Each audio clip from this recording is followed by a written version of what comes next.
Shortly after waking, Daniel finds a note written by himself that explains how he purposely made himself forget his past. This is because he couldn't handle losing his innocence, so he wanted to forget it all.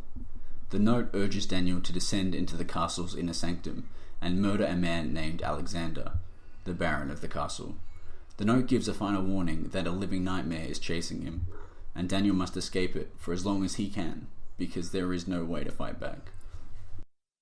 Daniel explores the castle. As he does, he occasionally finds a fleshy substance growing on the walls and doors, a sign of the nightmare getting closer and closer. Through the diary entries from Daniel's journal, scattered around the rooms, the backstory of the castle and the events that transpired there begin to come clear. Before his arrival at the castle, Daniel had gone on an archaeological expedition to Africa with his friend and colleague Professor Herbert in order to research an ancient burial chamber. Whilst there, Daniel had encountered a large underground chamber during a dig, much older than the one they had expected to find based on their research. A sudden collapse of stone had trapped Daniel inside the chamber, where he began to suffocate, also experiencing strange visions of a glowing blue sphere of light. Attempting to grab it, he suddenly backed out of the room and woke up, being rescued by Arab diggers with the pieces to an ancient orb in his hands. Daniel returned to England at the request of Herbert and attempted to fit the pieces together, but was puzzled to find out that they did not fit at all. Stranger still, the pieces appeared to be changing shape and texture. To find out more, Daniel visited famed geologist Sir William Smith. The geologist was unsure of what was causing the changes, but explained to Daniel that over long periods of time, glass changes shape. Later, Daniel received a letter about the fate of the expedition he left behind, and it was revealed that only the empty campsite was found. Herbert and his men had vanished, and the lone survivor, who was grievously injured, kept rambling about something hunting down the expedition. Some of Herbert's journals were sent back to England, and Daniel picked them up. The majority of notes were only quick scribblings, but Daniel was confused to see that Herbert wrote that he was trapped for over an hour, despite beginning to choke almost immediately. Stranger still, Herbert claimed to have descended into the ancient chamber and retrieved the orb himself, making it impossible for Daniel to have the fragments. Daniel continues to explore Brennenburg Castle and is soon haunted by disturbingly nightmarish mutilated creatures, as well as the Shadow. He also begins to experience visions of the events in the castle's past, including what Alexander, his target, had done in many of the chambers. Daniel was shocked to realize Alexander had been performing inhumane experiments on animals in order to extract vitae, a substance he saw as essential for some sort of mystic ritual.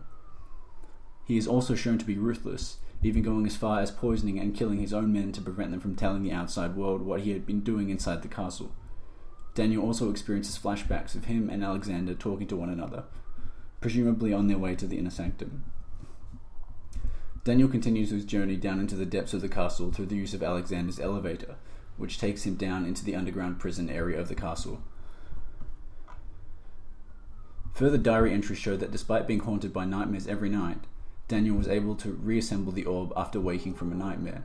The object fitted together without any adhesive and sat in Daniel's drawing room in a complete form. Daniel went to Herbert's university to get some answers about the relic, and saw Professor Taylor to find out more. He learned that the orbs appeared to have left a mark on English culture, even inspiring royal symbology. The orbs had supposedly originally been wielded by priests. On his way out, he overheard a conversation from which he learned that William Smith had been killed only a fortnight after Daniel spoke to him. Through more flashbacks, Daniel learns he went to see Dr. Tate about his nightmares, but was not able to get a diagnosis. Days later, both Professor Taylor and Dr. Tate were killed in horrific ways, and this convinced Daniel that he was somehow to blame for their deaths. Thinking he would be next, Daniel tried contacting many names in Herbert's address book, and received a cryptic response from a baron in Prussia, who claimed he could protect him from some unknown force.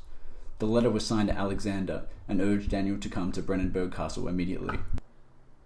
Once at the castle, Daniel began to assist Alexander in various tasks designed to keep the living nightmare away from him. Revealed to be a guardian of the orb, the Shadow would not take a long time to arrive, despite being as sluggish. During this time, Daniel also allowed Alexander to use his orb in their attempted rituals to banish the Shadow later on. On a tour of the castle, Alexander revealed not only Brennenburg's function as a prison, but also that the inmates would be used in arcane rituals needed to save Daniel.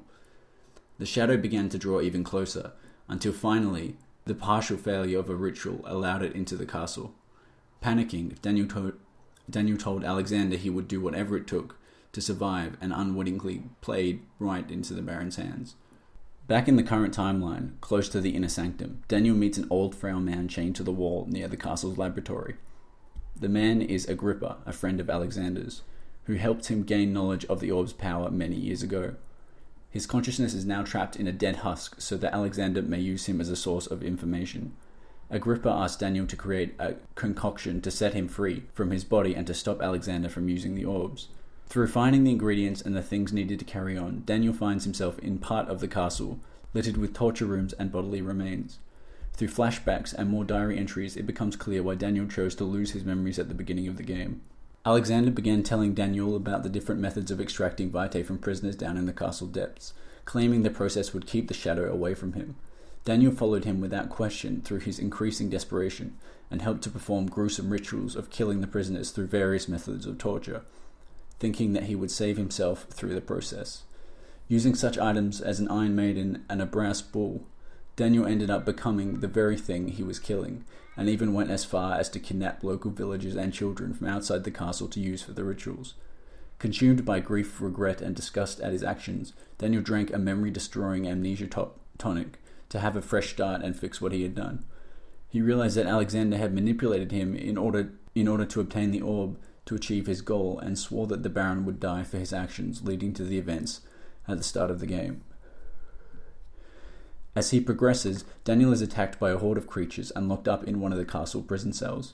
He hears Alexander speaking to him telepathically, thanking him for his role in everything, and for keeping the shadow away from the Baron. At this point, it is possible to end the game. Alexander asks Daniel to wait in the cell and let the shadow consume him, and it is possible to do just that. The cell will fill with the fleshy substance. Daniel will hear the voices of the people he's tortured, and then the shadow will kill him. If Daniel manages to escape, he will be able to return to the laboratory and to find the shadow's influence has grown over absolutely everything. Agrippa asks Daniel for the potion.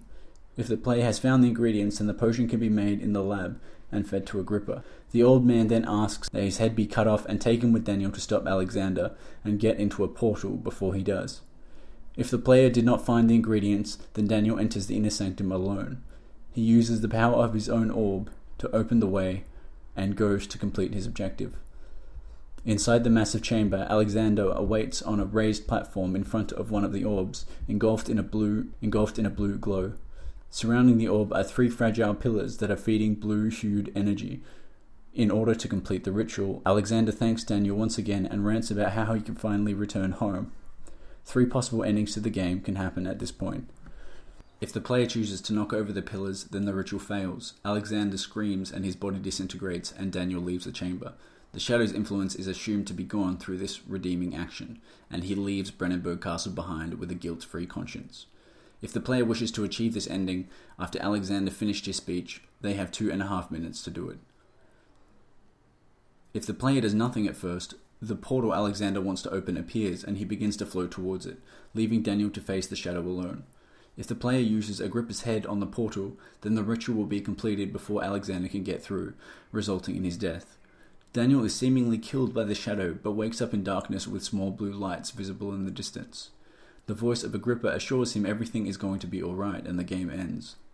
Note that if Daniel has Agrippa's head, the player has 1 minute to decide the outcome, as it can still end in 3 ways depending on the player's actions.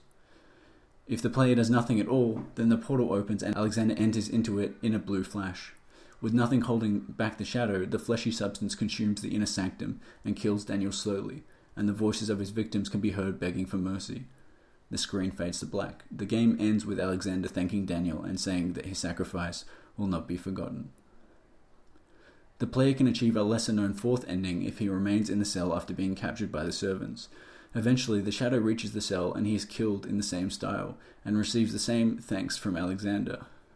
The player has to wait about 20 minutes for that to happen, and the shadow will slowly engulf the cell with its fleshy substance until it kills Daniel, and once he hears the begging from his former tortured victims, it will be too late to escape the cell.